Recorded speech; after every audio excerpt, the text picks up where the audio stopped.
सा जम के हम स्कूल चले हम।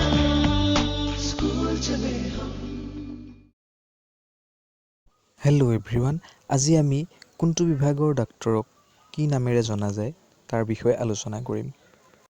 আমাৰ শৰীৰত কি ৰোগ হ'লে কোনজন ডাক্তৰৰ ওচৰলৈ যাব লাগে সেই কথাটো জনাটো অতি প্ৰয়োজনীয়। গতিকে আজি আমি কোনজন ডাক্তৰক কি বুলি কোৱা হয় জানি লওঁ।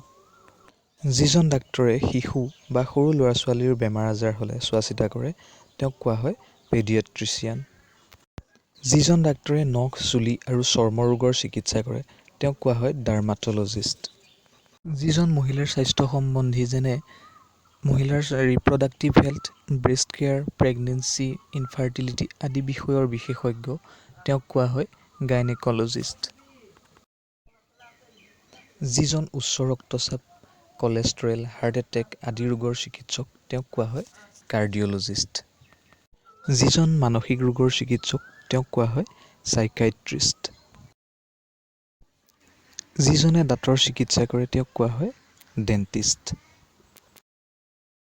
যিজনে হাড় সম্বন্ধীয় যেনে joint pain, back pain, ligament problem, bone tumour, হাড় ভঙা আদি প্ৰব্লেমৰ চিকিৎসা কৰে তেওঁক কোৱা হয় অৰ্থ'পেডিক চাৰ্জন। যিজনে কৰ্কট ৰোগৰ চিকিৎসা কৰে তেওঁক কোৱা হয় অনক'লজিষ্ট। যিজনে স্নায়ু আৰু মগজু সম্বন্ধীয় ৰোগৰ চিকিৎসা কৰে তেওঁক কোৱা হয় নিউৰ'লজিষ্ট। যিজনে কিডনী সম্বন্ধীয় ৰোগ যেনে কিডনী ফেইলাৰ, কিডনীত পাথৰ হোৱা আদি ৰোগৰ চিকিৎসা কৰে তেওঁক কোৱা হয় নেফ্ৰ'লজিষ্ট। এনেধৰণৰ ইনফৰ্মেটিভ আৰু এডুকেশ্যনেল তথ্যৰ বাবে সাধাৰণ জ্ঞান GK চেনেলটো ছাবস্ক্ৰাইব কৰক। Thank U.